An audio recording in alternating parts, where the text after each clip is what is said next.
Minus మార్కులతో PG వైద్య విద్య ప్రవేశాల వైద్య విద్య నాణ్యతపై నీలి నీడలు, మిగిలేవి నాన్ క్లినికల్ సీట్లే. ప్రైవేట్లోనే అధికం, ఉత్తరాదిన ఎక్కువగా ఈ పరిస్థితి. పీజీ వైద్య విద్యలో ప్రవేశానికి -40 మార్కులను కటాఫ్గా నిర్ణయిస్తూ జాతీయ వైద్య కమిషన్ ఎన్ఎంసి తీసుకున్న నిర్ణయంపై సర్వత్రా విమర్శలు వెల్లువెత్తుతున్నాయి. దేశవ్యాప్తంగా సుమారు 18,000కు పైగా పీజీ సీట్లు మిగిలిపోవడంతో వాటిని భర్తీ చేయాలనే ఉద్దేశంతో ఎన్ఎంసి ఈ నిర్ణయం తీసుకున్న సంగతి తెలిసిందే. అయితే దీనిపై వైద్యరంగ నిపుణులు తీవ్ర ఆందోళన వ్యక్తం చేస్తున్నారు. నీట్ పీజీ ఎంట్రన్స్లో 200 ప్రశ్నలు ఉంటాయి. ఒక్కో సరైన సమాధానానికి 4 మార్కులు, అంటే మొత్తం 800 మార్కులు తప్పుడు సమాధానం రాస్తే మైనస్ మార్కులు ఇస్తారు. ఒక్కో తప్పు జవాబుకు ఒక్కో మార్కు మైనస్ చేస్తారు.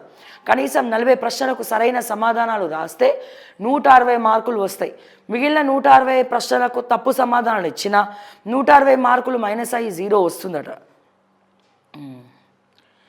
నీట్ కాస్త ఘోరంగా అయిపోయింది పరిస్థితి. మైనస్ మార్కులతో ఉన్నటువంటి వాళ్ళకు కూడా సీట్లు ఇస్తారట. మరి రేపటి రోజున కార్పొరేట్ స్థాయి హాస్పిటల్కి వెళ్ళినప్పుడు వీడు డాక్టరా కాదా, ఇతను డాక్టరా కాదా, ఇతను ఎవరు అని 1కి 10 సార్లు చెక్ చేసుకొని భయంతో బిక్కుమంటూ ట్రీట్మెంట్లు చేసుకోవాల్సినటువంటి దుర్గతి మనకి పట్టబోతుంది. మైనస్ మార్కులు అంటే ఎవరండి? అసలు ఏం సబ్జెక్ట్ నాలెడ్జ్ తెలియని వాళ్ళు, మేనేజ్మెంట్ కోటాలో కొనుక్కునేటోళ్ళు, లేదా కాపీ కొట్టి పాస్ అయ్యేటోళ్ళు, సిస్టమ్ని మేనేజ్ చేసేటోళ్ళే మరి వీళ్ళందరూ ఉంటారు. దీన్ని ఏ రకంగా మరి పర్మిషన్స్ ఇస్తున్నారు అనేది అర్థం కానటువంటి పరిస్థితి. మీకు ఇదే చివరి ఛాన్స్. బీఆర్ఎస్ ఎమ్మెల్యేల అనర్హత పిటిషన్లపై తేల్చండి. 4 వారాల్లో అనర్హతపై నిర్ణయం తీసుకోండి. విచారణ పురోగతిని 2 వారాల్లో తెలియజేయండి. శాసనసభ స్పీకర్కు సుప్రీంకోర్టు ఆదేశాలు. బీఆర్ఎస్ ఎమ్మెల్యేల అనర్హత పిటిషన్లపై నిర్ణయం తీసుకోవడంలో జరుగుతున్న జాప్యంపై సుప్రీంకోర్టు తీవ్ర అసహనం వ్యక్తం చేసింది.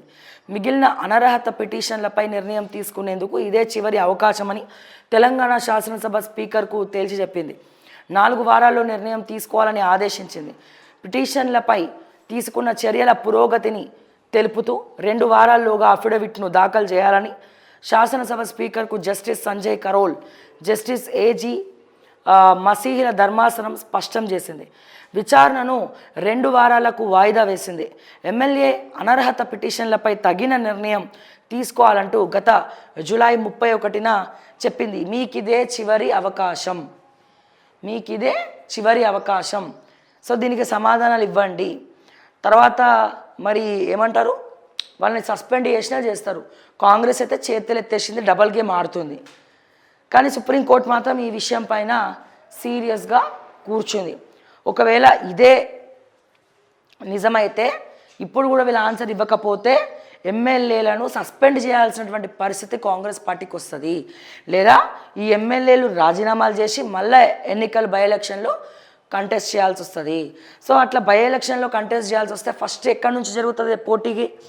ఎన్నిక ఖైరతాబాద్లో జరుగుతుంది. అండ్ తర్వాత పటంచేరు, గూడెం మహిపాల్ రెడ్డి. సో ఇట్లా ఆయన కూడా కొద్దిగా టెన్షన్ పడుతున్నట్టు తెలిసింది. మహిపాల్ రెడ్డి ఒకవేళ ఇదే పరిస్థితి వస్తే కనుక, ఇప్పటికే 3 సార్లు గూడెం మహిపాల్ రెడ్డి గెలిచిండు. బీఆర్ఎస్కి ఒక నాయకుడు లేడు. ఇప్పుడు హరీష్ రావు మళ్ళీ గూడెం మహిపాల్ రెడ్డి కాలు మొక్కగానే మళ్ళీ ఇచ్చిండనుకో టికెట్, హరీష్ రావు పరువు పోతుంది. ఇది ఆలోచించుకోవాలి దయచేసి. ఆయన బీఆర్ఎస్ పార్టీ అర్థం కాదు, కాంగ్రెస్ పార్టీ అర్థం కాదు, ఏ పార్టీ అర్థం కానో ఏం చేస్తే ఏమంటారండి?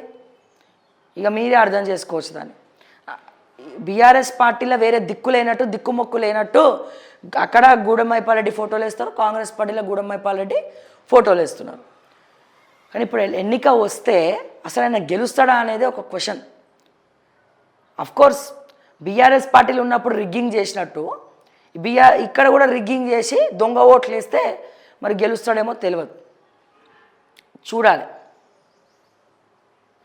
నెక్స్ట్ ఇక్కడ కూడా వరంగల్ మన కడియం శ్రీహరి దగ్గర కూడా ఎలక్షన్ వచ్చే అవకాశం ఉన్నది. సో మినిమం 4 నియోజక